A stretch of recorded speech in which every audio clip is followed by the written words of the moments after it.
Hi everybody, welcome back to my channel. I'm excited to bring you my mommy's retro bunny cake. I know he looks so sad, but I had to make it authentic. We're going to use Martha Stewart's vanilla cake recipe. We're going to need 2 sticks of softened butter and then 4 ounces of softened cream cheese, 3 eggs at room temperature. We're going to need 2 cups of all-purpose flour and then 5 cups of confectioner sugar and 1 tablespoon of baking powder. We're also going to need 2.5 cups of granulated sugar, 1.5 teaspoon plus 1/4 teaspoon of salt separated, 1 teaspoon plus 1/2 teaspoon of vanilla extract. You want to use the good stuff here, folks. We're also going to need a cup of milk plus a 1/4 cup of whole milk separated as well. And basically, that's all the ingredients for the cake and the frosting. But you know, in case you're getting a list together. You're also going to need some parchment paper. So you want to take 2 round, 8-inch round cake pans, and you want to butter the bottom of the cake pans and then the sides. If you guys have never made parchment rounds before, basically you just take a square of parchment that's bigger than your pan. You want to fold it in half and half and half again to the point. Basically, you want to make like a triangle.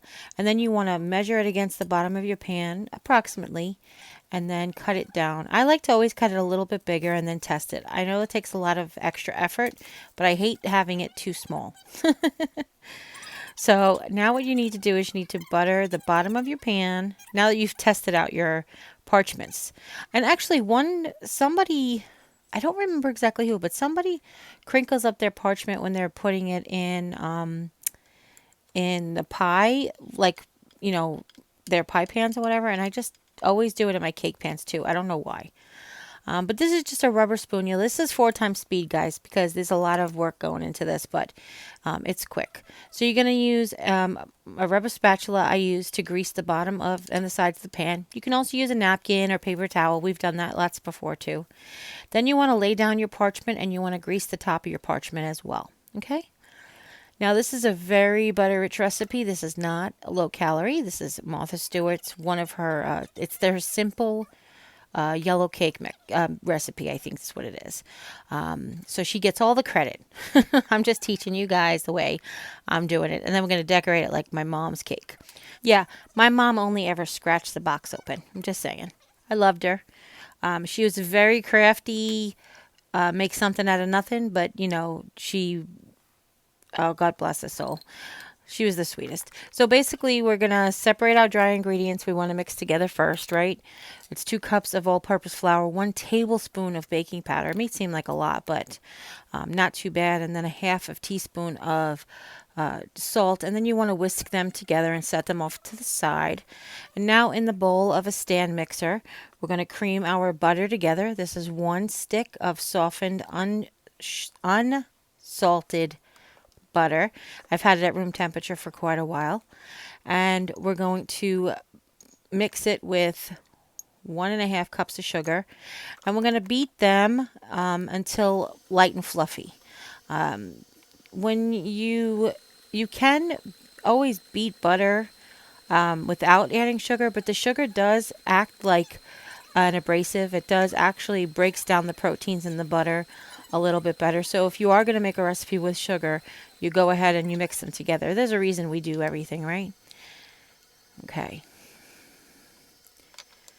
The next thing we're going to do is we're going to mix in 1 egg at a time. This is 3 eggs mixed in 1 at a time.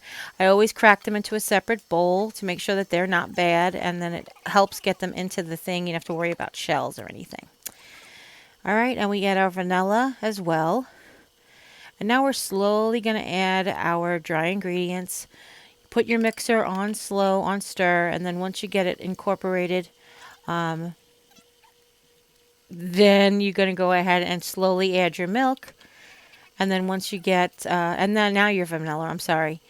And then once you get that, you want to mix it just till combined. You don't want to over mix it because then it makes the cake tough. And nobody likes a tough cake, right? So you want to scrape down your bowl. I always, if this is the first time you've ever baked with us, hi, I'm Jeri-Ann. But this is, I kind of get obsessed about like scraping the bowls and scraping the paddles because I say this isn't a Food Network show. I don't have a production assistant to do my dishes for me. Plus, I don't like to waste stuff. So you want to divide it evenly amongst the two pans. That takes a little bit of practice. The best way I suggest to do it is put a little bit in each and just add a little bit of more to each until it looks about level and even. Now you can spread them, but what I always do is I always tap them and spin them. I don't tap them hard enough to get out all the air bubbles, just like the big air bubbles. And then you waddle to your preheated oven. I did say we preheated the oven at 350 degrees, right? I must have missed that in the beginning. Where did that clip go? No, it's there. I just forgot to mention it. So you set your timer for 15 minutes, and then at the 15-minute mark, I like to switch them and turn them. This way it bakes evenly. Not everybody's oven bakes 100% evenly. In fact, most people's don't. I am sorry it's going so fast, but I really tried to get this whole thing in for you guys, okay? And then after another 15 minutes, you want to go ahead and check it. This could take anywhere from 30 to 40 minutes. So depending on your oven and depending on how, your humidity and your altitude, all the things. And then you want to set them on a cooling rack and make sure they cool at least 30 minutes. I run the knife along the edge and then pour them over and slowly peel back the parchment paper. If you ever bake a cake with parchment paper, you'll never want to bake a cake any other way again. I'm just saying. It just comes out so neat and easy and you don't have to worry about losing any parts. Okay? So what I have here is we're making the buttercream. This is 4 ounces of softened cream cheese. My cream cheese looks funky because it was frozen and defrosted. My sister Alicia was right. Don't ever do that. It looks funky, but it tasted good. It was fine. It just was granulated. So we're going to mix the 1 stick of butter, 4 ounces of cream cheese. We're going to whip them on high until they're nice and fluffy.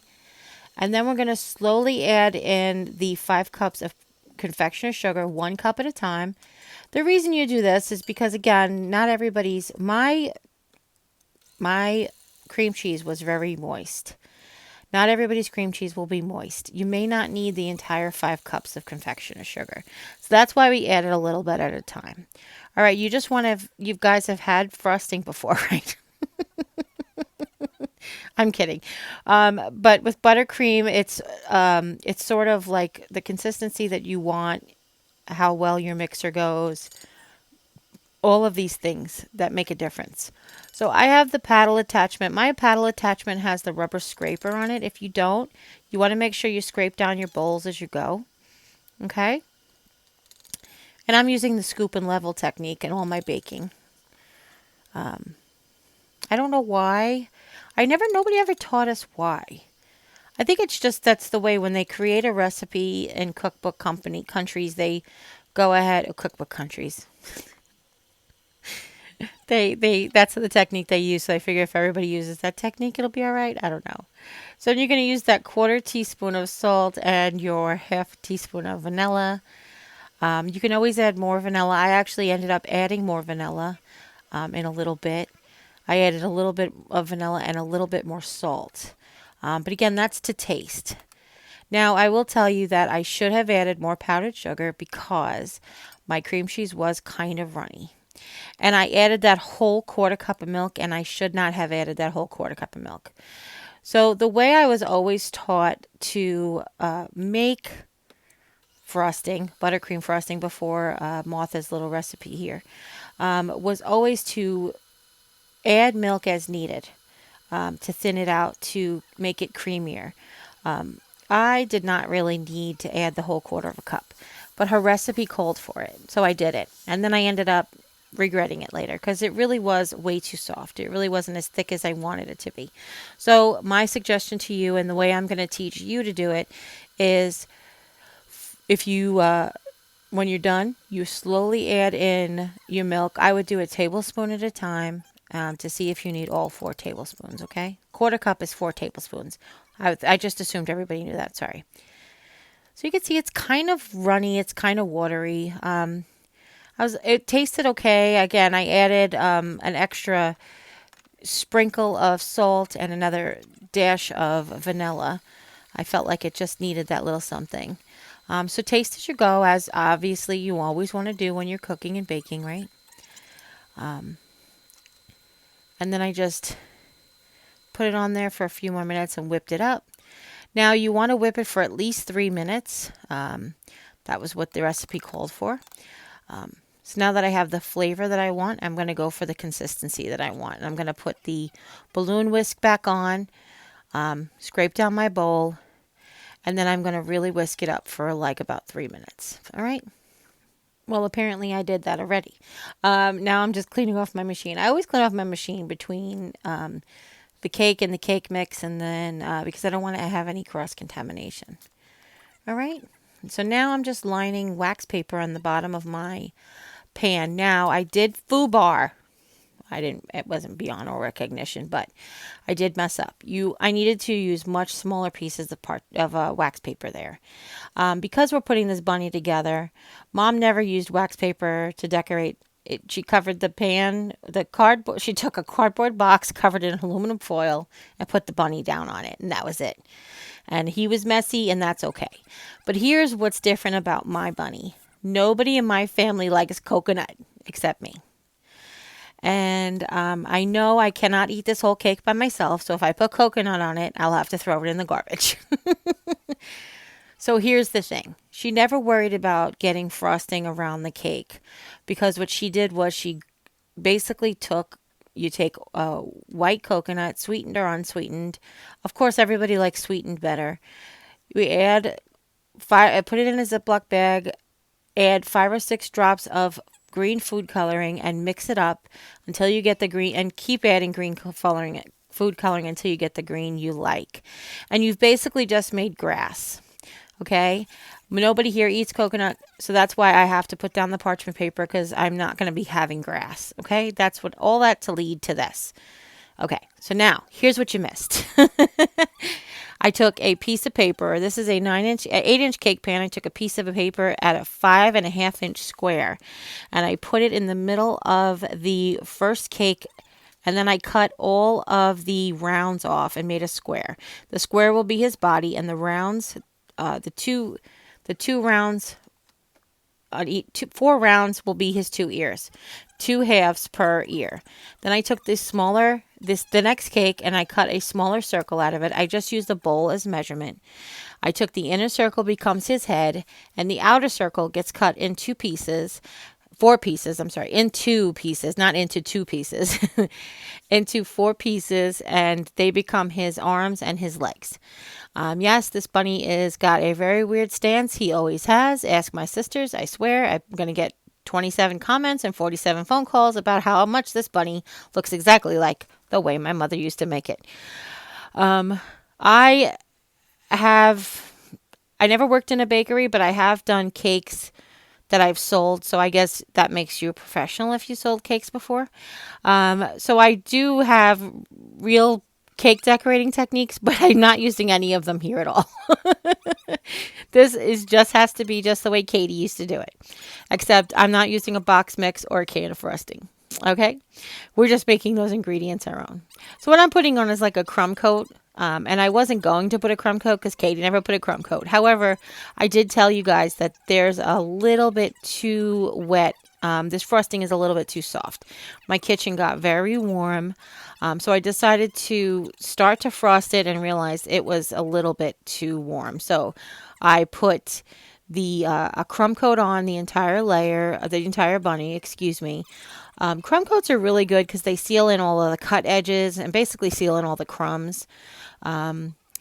If you can see, I put a toothpick between the 2 ear halves and just stuck the 2 legs where I wanted them and the 2 arms where I wanted them. You can make your bunny stand or dance any way you want him to. He can have any legs you want. It's kind of crazy. So I let it sit in the cool room for about 2 hours, and then I went ahead and I put the remaining frosting in the refrigerator to chill up, and now we get to frost it.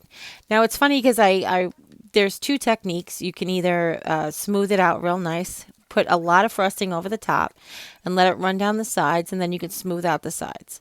So you could smooth this bunny out and you can make this bunny look like a real professional looking smooth little bunny. However, no, that's not Katie's way. You're going to see we're going to smooth it out and then we're going to take the back of the spatula and we're going to make fur. Because my sisters might agree or disagree with their memories, but my mom will always be like, you don't have to make it neat, it needs to be fur. Now there are some other things that are different. Katie would take some of the coconut and dye it pink for the inside of the bunny's ears, but once again, nobody here likes coconut. So Sally has some pink sugar. The problem is on the camera, the pink is it's not dark pink. It's very, very pale pink, which is pretty, but you can't really see it on the bunny on the film. So in person, you could see it, but in the film, you can't. And the other thing that was different is my mom used to use the black string licorice. I have not been able to find the black string licorice in my area. Like the rope licorice. And honestly, buying a whole pack of rope licorice just to make 6 whiskers probably seems a little out of control anyway. So what you could do is if you have a piping bag and tip, and you can always pipe some black frosting, you can, they sell already done like black icing at the store if you want to try that. But I had jelly beans and I knew I needed jelly beans I didn't tell you I needed jelly beans. We knew we needed jelly beans for his eyes, his nose, and his buck teeth. So I said, you know what? I'll just take a black jelly bean and I'll cut little whiskers out of that. So that's what I ended up doing. So after I have him all smoothed out and I pulled out all of the wax paper, which was a big mistake because then it slid all his legs over. Then we went ahead and we went and added his jelly beans. We gave him some purple eyes because why not? We cut a pink nose, and then we cut the one jelly bean, the black one, in half, and I cut little slivers off the edge. Just cut little tiny slivers off the edge, and then I added it to make his whiskers. Like I said, again, then my mom used to use the string licorice, but it's just hard to find around here. Okay? And then I decided to give him teeth. I just took a white jelly bean and I cut it in half to make his 2 teeth. Yeah, he's funky looking, but you know what? It's from the 70s. He always was funky looking. I'm pretty sure she found this recipe in a magazine somewhere. I mean, these directions in a magazine somewhere, but it was just tradition when she made one. We tried to make one every year if we could. All right. So now we're just going to sprinkle. Oh, no, we're going to cut his teeth in half and make him 2 little buck teeth. I can either put them up or down. That's what I was saying to Jimmy. And now we're going to take the pink sugar and just fill in his little ear shapes. I know, it's so crazy. Yeah, you can hardly see it on the camera. But then what I decided to do is, since we don't have any coconut for the grass, and he does look kind of naked just sitting there, is we have these green sugar crystals. So I just went ahead and sprinkled some green sugar crystals all over. And of course, I got them on his leg, because why not? And that's it, everybody. I hope you really like this funky bunny. If you have any questions at all, I'm sure you will. Leave them in the comments section down below. And don't forget to share with friends and family. Anybody you know might be interested in seeing this crazy retro funky bunny. And if you're one of my family members, I miss you all. Have a happy Easter. Take care. God bless. And we'll see you next time. Bye.